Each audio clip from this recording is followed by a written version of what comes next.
le classement très attendu des Master Finance qui a été publié il y a quelques jours dans le Financial Times. C'est pour ça que vous êtes avec nous ce matin, Olivier Bossard, parce que les premières places du podium, elles sont françaises, et ce pour la 9e année consécutive. Vous êtes professeur à HEC en charge de ce master. J'ai envie de vous dire, cette nouvelle a fait un peu chaud au cœur parce qu'on a l'impression paradoxale que la France est souvent très mal placée dans les classements mondiaux, et je pense notamment au fameux classement de Shanghai qui tombe tous les ans et on se dit on est vraiment au fond de la bassine. Comment est-ce que vous réussissez la prouesse d'arriver d'abord à la première place et surtout de la conserver pendant 9 années consécutives? Alors je dirais chaque classement aussi a ses méthodologies. Le classement de Shanghai est basé sur des critères essentiellement académiques d'une part et aussi quantitatifs. Typiquement, le classement de Shanghai va compter le nombre de publications publiées par les professeurs chercheurs dans les universités. Alors c'est sûr que face à Harvard ou à Stanford où il y a 24 000, 16 000 étudiants et plus de 2 000 professeurs, HEC avec juste moins de 200 professeurs permanents ne va pas pouvoir assurer le même nombre de publications.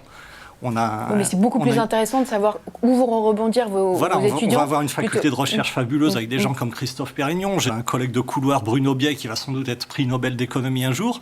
Pour autant, il ne peut pas publier à lui tout seul la quantité de publications de 10 professeurs de Harvard. Donc il y a cet aspect quantitatif qui fait que malheureusement, les écoles françaises, avec notre très forte segmentation en petites écoles de commerce, petites écoles d'ingénieurs, on n'a pas l'effet de masse. Alors, c'est un point, et si vous permettez aussi, le deuxième point qui là, du coup, est vraiment à notre avantage, et on peut en être fiers, les écoles françaises, c'est on met l'accent non seulement sur l'excellence académique, mais aussi on aide beaucoup nos élèves au placement. Et le classement du Financial Times fait la part belle, justement, à l'évolution de carrière, au placement, aux évolutions de salaire de nos étudiants. Et vendredi dernier, c'était la cérémonie de fin d'année de nos étudiants. C'est pas pour autant que l'année scolaire est finie pour moi. Moi, je les accompagne jusqu'à ce qu'ils aient tous un job pour cet été. Ça doit se faire sans trop de difficultés. Alors, 2000 demandes pour ce master, 120 places simplement. J'ai envie de vous demander d'où viennent les demandes? Du monde entier? Elles sont internationales maintenant. Le master a été créé il y a 30 ans. C'était pour pallier au manque d'ingénieurs à la Bourse de Paris. Maintenant, 87% de mes étudiants sont étrangers. L'an dernier, je crois qu'on a battu le record 36 ou 37 nationalités. Et les nationalités les plus représentées, les Indiens, les Chinois, j'imagine? On va avoir des Indiens et des Chinois. Bon, d'une part, du fait, vous regardez les démographies mondiales et également l'excellence académique dans ces pays-là. Mais je pense qu'ils sont quand même sous-représentés par rapport aux universités anglo-saxonnes. Même si on n'a pas de quota, on essaie quand même de favoriser une diversité de nationalité et donc de culture. Ouais, et c'est quoi la diversité? C'est un étudiant péruvien, par exemple? Ça va être des étudiants d'Amérique du Sud, ça va être des étudiants d'Afrique. Et donc chacun va venir avec une expérience. Les étudiants allemands, par exemple, qui vont avoir fait des stages à toutes les années depuis leur sortie du lycée. Donc ça va faire un brassage des formatages éducatifs très différents, donc une richesse exceptionnelle en salle de classe et aussi surtout sur le campus, dans la vie du campus à HEC. Nul besoin de préciser que les cours sont en anglais, évidemment. Alors vous dites initier vos élèves à la finance du 21e siècle. Qu'est-ce que c'est la finance du 21e siècle? Elle n'a rien à voir avec celle d'aujourd'hui? Alors, elle a beaucoup évolué. Bon, si on voulait schématiser, il y a deux grosses évolutions. La première, c'est l'évolution technologique, l'outil numérique, le digital, et maintenant l'intelligence artificielle est rentrée de plein fouet dans la finance, surtout dans la finance des marchés. Je cite souvent l'exemple de Goldman Sachs, la banque d'affaires américaine, qui avait en 2000 600 traders sur les marchés actions. Ils ne sont plus que 2 aujourd'hui, mais ils sont assistés de beaucoup d'ordinateurs. Donc l'outil numérique informatique est rentré dans ce monde-là.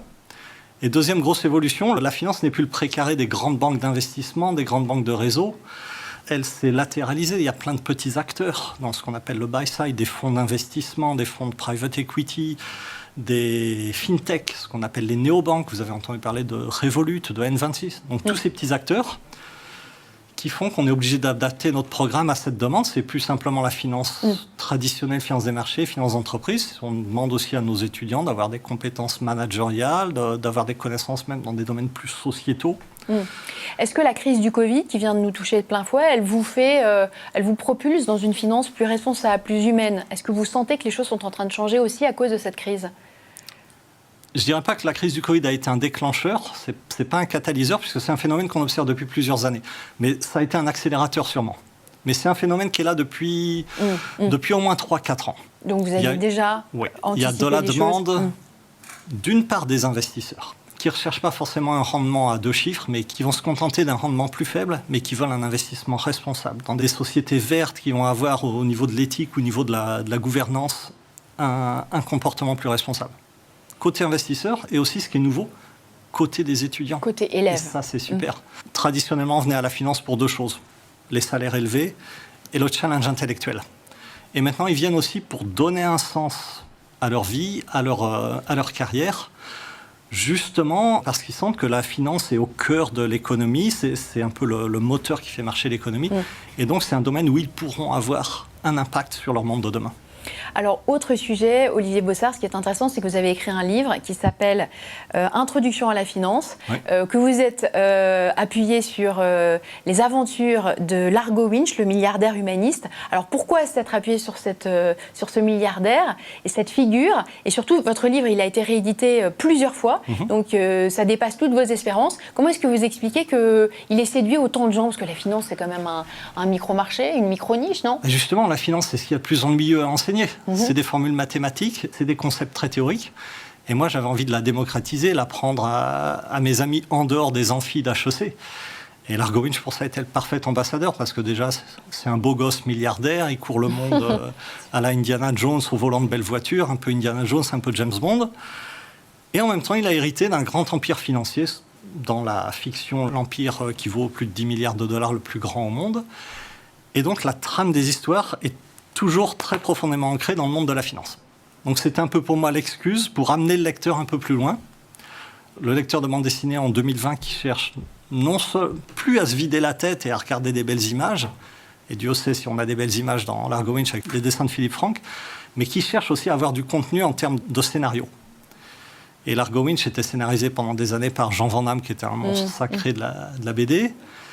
Il a passé la main, c'était un pari risqué, mais qui a été rempli à 100% par Éric Giacometti, un ancien journaliste, justement, qui a repris la main avec brio. Et donc, il y a matière à comprendre un peu plus la finance. Et c'est ce que j'essaie de faire, en fait. Amener le lecteur de Largo à décrypter un peu plus ce qui se passe derrière ces belles images, à comprendre un peu plus les concepts sous-jacents. Merci beaucoup, Olivier Bossard. Je rappelle que vous êtes professeur à HEC.